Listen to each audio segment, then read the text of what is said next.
Hello and welcome back to another episode of the HRER podcast, where we delve into the world of HR emergencies and scandals. Don't forget to follow and subscribe to HRER on your favourite podcast platform. Get ready for scandalous stories, lessons learned, and a generous dose of advice for HR professionals for navigating the HR landscape. Our goal here is not just to entertain, but also to help you learn from the topics we touch on in order to save your business from its own emergency. A problematic employee repeatedly breaks company rules, including speeding in the company car and attempting to shift the blame to a colleague. He gets drunk at trade shows, has received complaints for misogynistic and aggressive behaviour, and shows explicit images to colleagues, leading 4 to block him on WhatsApp. When warned by his manager, he threatened the company, claiming he had an affair with HR and would share compromising messages and images if action was taken against him. To take explicit images of someone, regardless of how you've obtained them, and use them as a weapon, that is sexual harassment. You know, for it to be a proper investigation, look at both sides. Is there any evidence for? Is there any evidence against? And which do we think comes out on top? Where people see it as a reaction to, invited to a disciplinary, right, that's it, I'm going off sick, that isn't necessarily an ace card that's going to help you, because all it's going to do is show that there is a pattern to your sickness absence and that it's reactive. Just before we start, protect your business from the risk of tribunal, reduce legal costs, and save yourself from HR headaches with our Heroes software and employment law consultancy services. Hello and welcome back to episode 19 of the HRER podcast. My name is Ollie Robinson. And I'm Melissa Thursfield, and we're from Heroes. We are, and today we're here to unpack another salacious workplace rumour, truth. We're going to decide at the end, but it's call it truth or lie, employee alleged affair with HR. This is a good one. Yeah, big one. It's a juicy one, this one. Let's get straight into it. HR crisis story that you received. Mm-hmm. Hi, Alyssa, we need your help. Dave, a problematic employee, repeatedly breaks company rules, including speeding in the company car and attempting to shift the blame to a colleague. He gets drunk at trade shows, has received complaints for misogynistic and aggressive behaviour, and shows explicit images to colleagues, leading 4 to block him on WhatsApp. Additionally, he has 9 missing work days in the last 4 months. When warned by his manager, he threatened the company, claiming he had an affair with HR and would share compromising messages and images if action was taken against him. Where do we start? So, like I say, a lot to unpick in this one.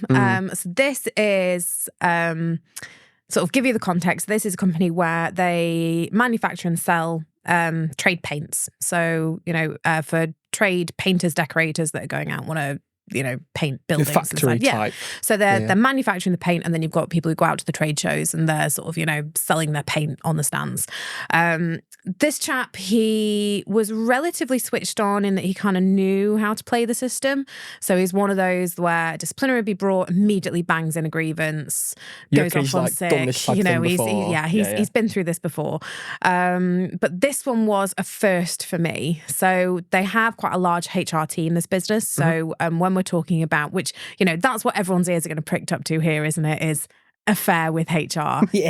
Is this person was part of a larger team. So there were other people in HR then that we were dealing with on this one. Obviously, we didn't put them in the position where they were having to discuss their own conduct with us and sort of take advice. So we were speaking to another member of the HR team regarding this one, and a member of the senior leadership team as well, over how we handle this. But yeah, lots to unpick. So we've got some poor behaviour from this guy, someone who knows how to play the system, and then also is alleging, so we, at this point when the query comes in, we don't know what the truth of the matter is. He's alleging that he's had an affair with HR and that he has these images to back up what's been going on. He sounds like a real all-round bad egg. Oh, lovely guy. Yeah, just salt of the earth, just the sort of person that you want to sit next to at the Christmas party. Definitely. I mean, the trade shows bit as well. Was he in that sounds like in a sales role? So yeah, he was, I don't know if he was a demonstrator or a sales guy. I can't quite remember with this one. But yeah, was out and about. So was entirely field based. He wasn't ever really sort of at head office. So I don't actually know how he came across HR to have this alleged affair. But yeah, out and about representing the company, covered in company branding, very much kind of part of the company's public image, and generally by all accounts would take trade shows as a excuse to drink lots of free alcohol and make himself the centre of attention. Joke with people so he believed he was life and soul of the party at these sorts of things. But yeah, the allegations that we would get coming out of these, and actually from other people. So I think at some of these shows, they'd end up on the same sort of order of stands as the same companies. So, you know, they sort of do the rounds and everyone's at the same sorts of shows, but different parts of the country. And one of the complaints that the company had came from the neighbouring stand, who were just kind of sick of this guy. Oh, God. That he'd be drinking during the day, so drunk on stands. Probably smell it on him, I'd imagine. Yeah, not just kind of events afterwards, you know, when they all sort of congregate in the evening, and misogynistic, sexist language as well whilst he was on the stand, and actually while he was trying to make the sales as well, sort of using really inappropriate language whilst he was engaging with members of the public. So we had a real problematic individual where you're thinking, you know, this behaviour falls well below standard. We're probably well within the realms of wanting to discipline this person. And then he drops this bomb, which is, been having an affair with HR. If you take this any further, I'm going to circulate inappropriate images around the workforce. I mean, I don't mean to like pigeonhole people in regards to their job roles, but it just sounds like typical salesman behaviour. Sorry for it. You're the one who's going to get your house burnt down this thing. I've worked in sales. I've been there. Well, I digress. Let's go on to the employer questions. We start off with a statistic. 85% of affairs outside of marriage begin at work. How does the employer respond to Dave's threats to expose the affair with HR? Can HR get involved? So with this one, because we had a wider HR team, yes. So just because we've got one person who's sort of got to recuse themselves from this doesn't mean that we can't deal with HR as a department. In a smaller business, if this sort of allegation came out, and where you've only potentially got one person in HR or a much smaller team, you'd potentially have to deal with senior management then and excuse HR from the process entirely. But actually this threat in itself, and the way I responded to this was, that threat in itself, that's a disciplinary allegation. Not necessarily against HR, it could be, depending on what they've been getting up to at work. But the fact that he is threatening to expose, explicit images and messages about somebody else in the workplace, sexual harassment. You know, Is there a law on, I can't say the word, but revenge? Yeah, so it's, revenge. There is another word for it as well. I don't know what to say. Where you're weaponizing basically, personal information about someone for personal gain. And that's what this guy was trying to do. So where he thought he was kind of playing an ace card, my reaction to the business was very much, well, in some ways, he's given you a really clear path to an allegation of gross misconduct. Rights, really, aren't you? Yeah, it's, to take explicit images of someone, regardless of how you've obtained them, and use them as a weapon, that is sexual harassment. So that's really, really key in terms of, what we're talking about in current legislation changes at the moment. We've had the changes to, or by the time this comes out, we will have had the changes to the sexual harassment laws in this country. 26th, is it? 26th of October, where the employer has a duty to prevent sexual harassment. And we look at the different types of conduct. We've got verbal sexual harassment, we've got physical sexual harassment, and then we've got online and digital. And threatening to circulate inappropriate images of somebody around the workplace is an act of sexual harassment. So he's actually made this easier for us. He's overplayed his hands in some respect. He would have been better off kind of just going, look, you can't deal with this fairly because I've been having an affair with HR. Therefore, I know I'm going to be treated in a biased way. He went too far by saying, I'm going to circulate images. I just think it's a bit silly, isn't it? Very silly. I think this next one's got quite an obvious answer to it, but you may have something to add. Does sharing explicit images in the workplace cross professional boundaries? How does this behaviour affect team morale? I mean, how did it affect team morale in this situation? So in this one, HR was extremely upset, obviously, by what was going on. The affected individual. Because whether or not there's been a relationship, at this point, it was only allegations. We hadn't got to the bottom of whether there had been a relationship. But you've got someone who's threatening to expose potentially personal information about you within the workplace. So it's an allegation of gross misconduct, absolutely oversteps boundaries. Like I said, we're talking about sexual harassment. And it does kind of bring us around to that question of, and we've addressed this before on podcast and some of the other content that we generate about relationships at work and how it can kind of lead down the path towards either accusations regarding an injured party, but also inappropriate behaviour in the workplace. So if this affair has been conducted in the workplace and they've been doing inappropriate things on work premises or at trade shows, then potentially there are allegations against the HR individual if they've crossed the professional boundaries as well. It's just unnecessarily complicated, isn't it? It is. And, it's something we've discussed before, that pre kind of Tinder, Bumble, Hinge, whatever there's lots of these apps out there, aren't they? Them, well, it's all the office chat with you lot, isn't it? I'm a happily married woman, thank you. But I understand there's lots of them out there. Absolutely. Other dating apps available. We're not sponsored by Tinder. Though if Tinder want to, reach out. Clearly. We'll set your pillow on the wall or something.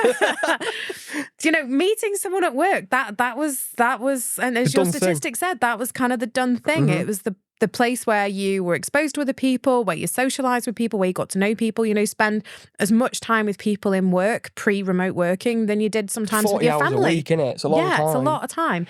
And like I said, I met my other half, it's not paid role, but in my volunteering work, it's where we met. It was a legitimate kind of dating pool back in the day.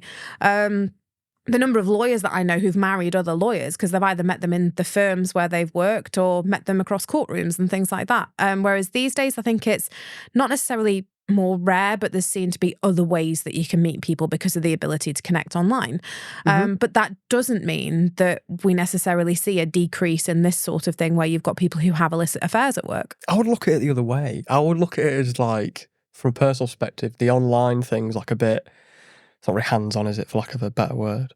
Whereas, like, if you... Yeah. Do we want people to be hands-on in relationships at work, then maybe the digital world is better. We don't, but, like, face-to-face interactions, you know what I mean? You get more from people that way than just... As someone who's never used a dating app... I almost sound like I'm over-explaining this now, isn't it? That I don't use these. You're overly defensive. As someone who's never used them. So I grew up in the generation where if you wanted to meet someone, you'd meet someone at work, at one of your hobbies, or you'd go to the pub. Yeah. Someone would approach you and you'd have a conversation. Oh, gone are the days. Yeah. Whereas now, when I talk to people from sort of the generations that are, say, graduates, that their perception is that online dating is safer. Whereas I was always told, no, the online world is really dangerous, that you want to be able to, tell if someone's got blood under their fingernails or a knife hidden in their pockets. I mean, you can kind of, look into the whites of someone's eyes. You can get the measure of them. Yes, yeah. That was the generation I was raised in, where we seem to have seen now that shift. Whereas you were saying the same thing, that when you meet in person, you get to know someone perhaps a bit better. I think online, like texting people as well. I hate texting people. And you hear about people getting AI to write back their DMs and stuff so that, it hits the right kind of tone. And come on, lads, put some effort in. AI. Yeah. So I suppose you can kind of see, for people who want that human connection, why the workplace is seen as something where it's still an attractive way of meeting people and why we still have these issues. I don't agree, nor do I disagree. That is the purpose of the pod. Next question. Grievances/disciplinaries cost an average of $1,000 in management time. Where does the blame lie in Dave's repeated rule violations, including speeding in the company car and attempting to blame his colleague? So there was a lot of historic behaviour here that actually we hadn't properly got to grips with. So this is someone who I would say at this point should have been at the level of final written warning. So when we talk about disciplinary processes, generally, unless you've got the most serious conduct, so say if someone does something that's absolutely irrecoverable in terms of poor behaviour, where you go straight to gross misconduct. Where you're going straight to gross misconduct and considering dismissal. Generally, you kind of have a ladder effect. So maybe first speeding incident, it would be like, look, mate, get your foot off the right pedal. Just calm yourself down a little bit. Maybe then the first allegation that perhaps he drunk too much at a trade show, you'd be saying, right, look, we've spoken to you about your driving. We now need to have a chat with you about your behaviour. If there's any more of this, we're going to then be looking at starting formal disciplinary procedures. So we've had the informal chats, perhaps a bit of kind of professional counselling about behaviour. That doesn't work. We'd then be looking at formal process starting, formal disciplinary, first written warning. So that's where it's on the record. It's going to stay there for a few months. If we get a repeat of conduct, you're either going to get another one or potentially final written warning. If we get to final written warning, if at that point your behaviour is not improving or it's getting worse, we're then going to be looking at whether or not we terminate. Get rid, So we have that kind of, we're giving people a chance, we're telling them what's wrong with their behaviour, showing them what the expected improvement is, and then it gets progressively more serious before we get to dismissal. And that's generally seen as a fair way of dealing with people. So they've got the chance to defend themselves, they know what they're on the hook for, and they know what's expected of them. If we go straight to gross misconduct, you might have someone who says, well, look, okay, I can see where you're coming from, but I've behaved in this way for years and no one's raised it with me. I just assumed everyone thought I was a bit of a joker and, the place was quite relaxed and thought that was okay. getting to tribunal then, when we're talking about reasonableness, that favourite word of mine, what we're going to be in a kind of a bit of a corner with is, well, what grounds did you give him to say that his behaviour wasn't acceptable? You've set it, they've allowed him, Allowed enabled a him culture of culturally. it, exactly. So whilst, yes, we want people to feel that they can relax and that the work environment's a positive place, allowing behaviour to descend to a level where it's consistently poor and not addressing it is going to put the employer at risk. If they then decide, you know what, we've had enough of this person, we want to get rid. The first thing I often say is, well, look, why haven't we done anything before now? Because going straight to a gross misconduct dismissal, we need to be really, really clear this is the worst kind of behaviour. Now, with this one, we were lucky that we not lucky, but we had something really bad. You know, we had this allegation of sexual harassment, which gets us into that really high threshold. Had we not had that, I'd have been struggling to say that we were ready to dismiss because we haven't addressed it. It was all quite vague here, Quite vague, and it almost looks like we're going fishing. Like, right, we've had enough of this person. Let's find everything he's done wrong over the last year, 18 months. It's like when you're in a couple and the other, like, they hold stuff. Exactly. They hold it and they're like, well, you did this and you did this, and that is so dangerous. It's that photographic memory. I've got it. I've got my armory ready that when I need a point, go, remember when you did this 6 years ago at 4 o'clock on a Wednesday? Well, I let it go. Exactly. That sort of thing. So we don't want to be doing that, because if I was, you know, back in the day when I was a junior lawyer and I was doing claimant work and I had individuals ringing going, I've got this meeting, one of the first points I'd be making is be saying, well, look, why are you pointing at stuff from 18 months ago? Because you never said anything at the time. Yeah, I assumed it was fine. And that if you're going fishing and trying to find as many examples as possible and going that far back, you know your case isn't very strong, and what you're trying to do is build a case to dismiss. So you're almost undermining your own procedure if you do that fishing expedition where you go looking for everything. It needs to be recent, contemporaneous. We get our witness statements, and hopefully we've done due process. We've got those warnings on file. From before. Definitely.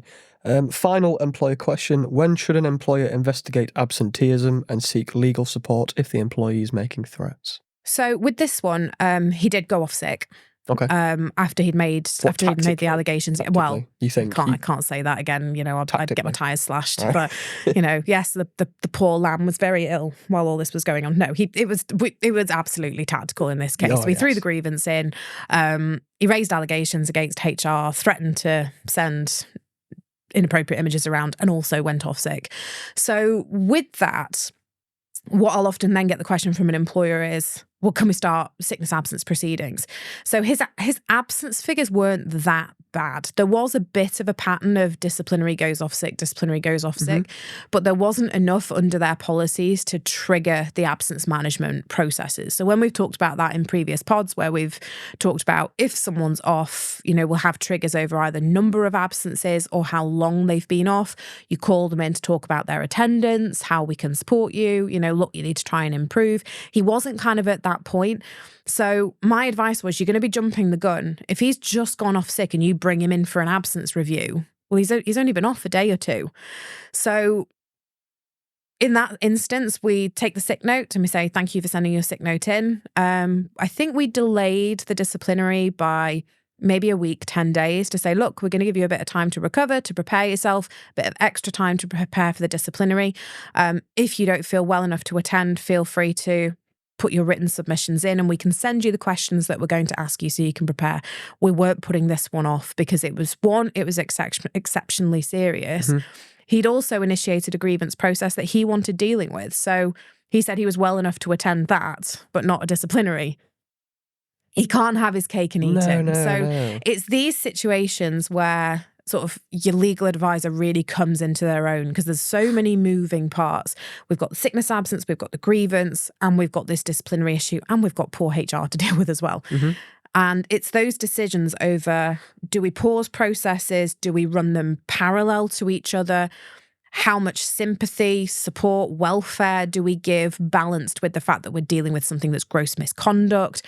There's a lot to get through here. And that's where a lawyer can really help you in terms of strategy and keeping the legal risk low. You touched on it quite loosely there, but like it's not a case of like what to do. It's a case of like when to play the card as well, isn't it? It is, and how to respond to what's coming in. So at this point, particularly where you've got that much correspondence, one of the things that I often say is to a client is when we're writing emails, when we're engaging with someone, at this point, we're writing for a judge. You imagine that everything that you put in writing to this person is going to get read out in tribunal. That's the level of comfort that we need to have in terms of how we're dealing with someone, how fair we're being, how objective we're being, and also the nature and the tone of that correspondence. Because it can be very easy to get tunnel vision and go, this person's playing the system, this person's taking advantage. And the tone starts to slide a bit in emails, and you can see that someone's starting to lose patience. So that's from the HR side, HR or the employer side. Yeah. So that's where we'd be saying like having that HR, either external HR support or external legal support, can be really, really invaluable because it's taking that cooler, more kind of strategic poker face, isn't it? Exactly. Got to have a poker face. That's the like metaphor that came into my brain there. Like playing your cards at the right times and stuff. But enough about my boring metaphors. Let's move on to employee questions. First one: how can I address that I was in a consensual relationship with HR, ensuring that responsibility is recognised on both sides? So in this example, I'm going to kind of give the spoiler so I can then answer the question. Okay.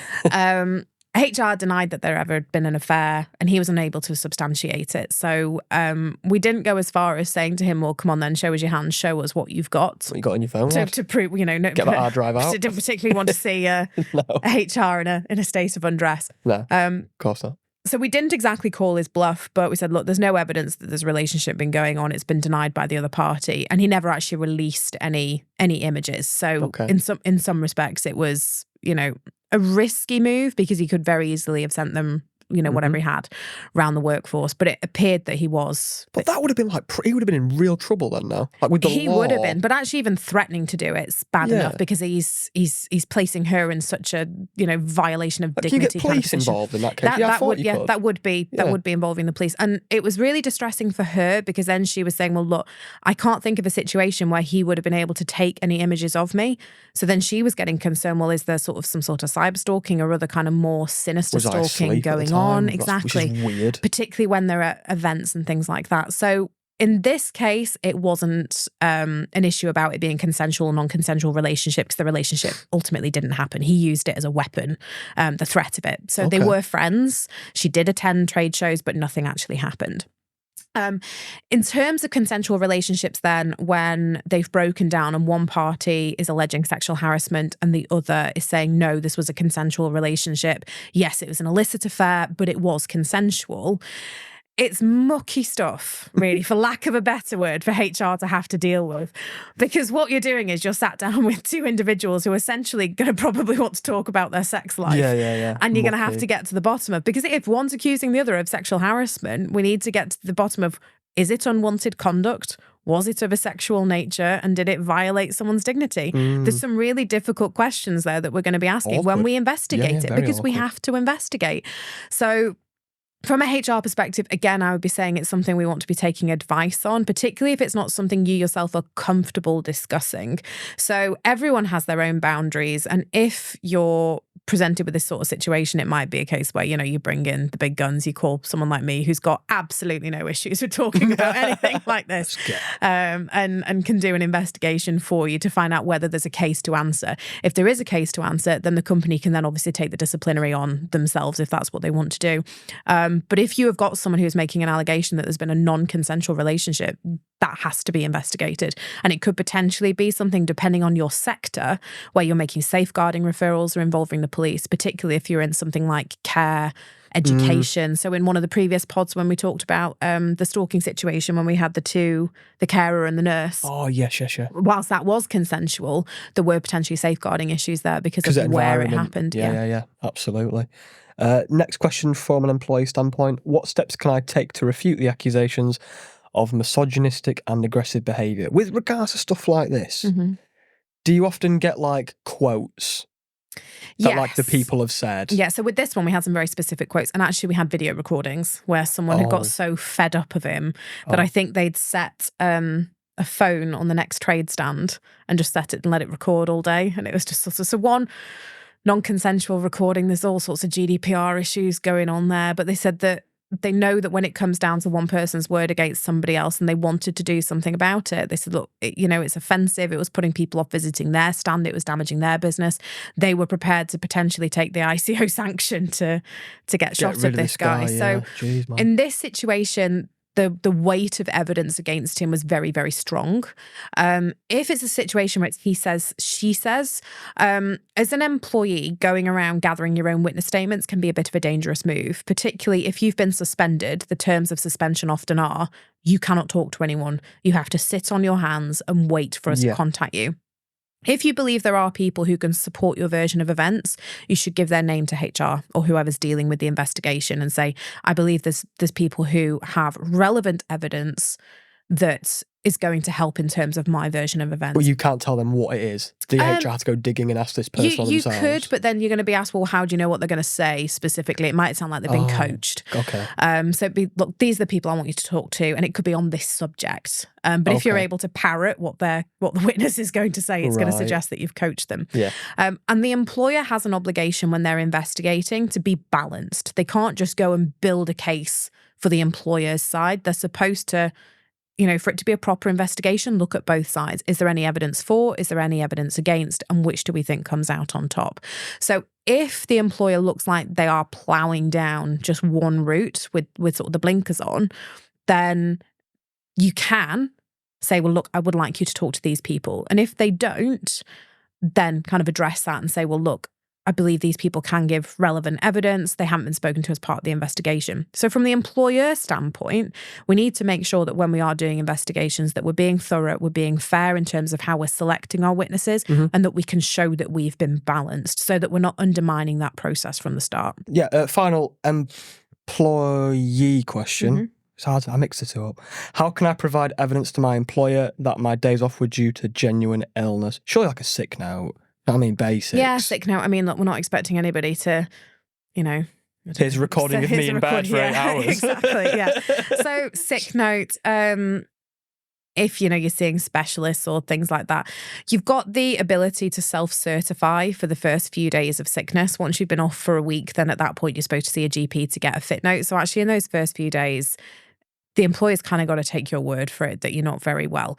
What I would say is if you've got someone who is doing this consistently, so we've got cases of Mondayitis going on where you're off every Monday, or in response to any sort of attempts to manage you, then it could well be that it's addressed as part of absence management to say, well, look, there is a pattern to your sickness.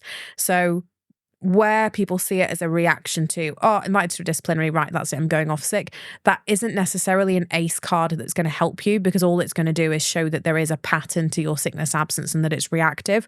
And there are steps that employers can take. So we can look at things like additional support for meetings, referrals to occupational health. Employers don't have to put off disciplinary proceedings indefinitely. They can deal with the issues. And one of the pieces of advice I often give is where someone is genuinely ill, having a disciplinary is a stressful life event. Yeah, no doubt. That actually having that hanging over you is going to prolong potentially how ill you are and for how long. And sometimes, what's the saying, grasp the nettle. Sooner it's over and done with, the sooner you can kind of get on with your recovery. I've never heard anyone say grasp the nettle. Grasp the nettle. Grasp the nettle. It's I'm going to Google that before the next pod. Good, but I like it. Yeah, so there is sometimes, depending on what someone's off with, the case to say, well, look, appreciate that this situation is making you ill, but we think actually by dealing with it, getting it over and done with, and you can focus on your recovery. The longer it hangs over you, the longer you're going to feel poorly if it is in reaction to being invited to something. Stressing it, silent killer, that's what they call it. Lessons learned. The cost of a bad hire is estimated to be 3 times higher than the salary paid. What emergency measures can HR departments take to prevent this from happening in the workplace?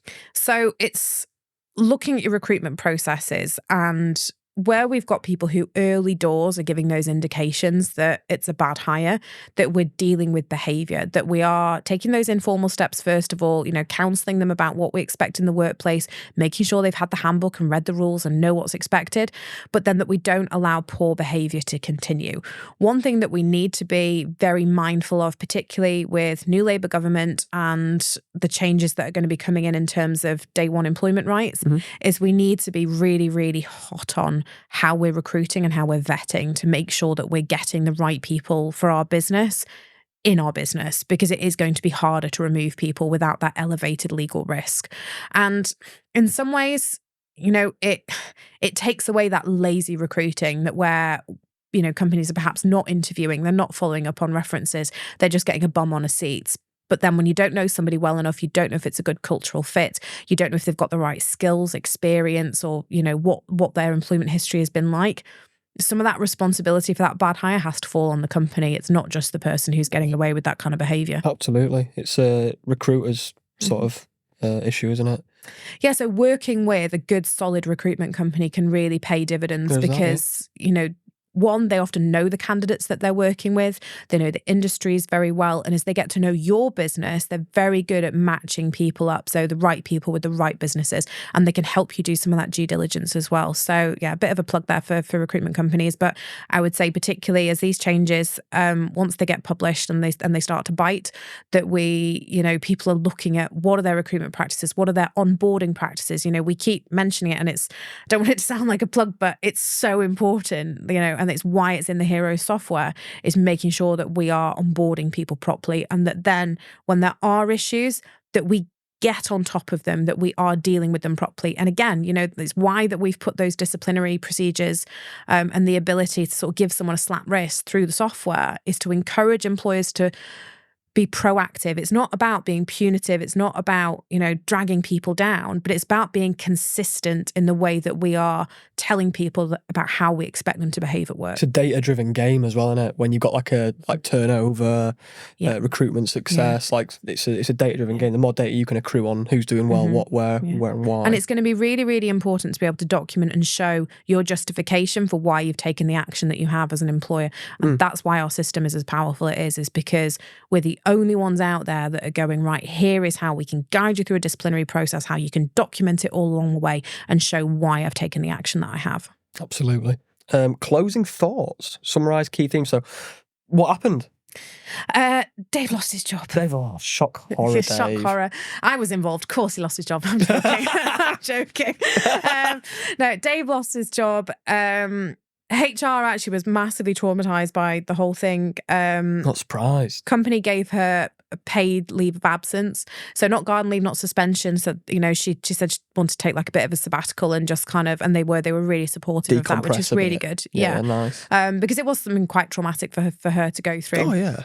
It did actually transpire he'd had an affair with somebody else at work.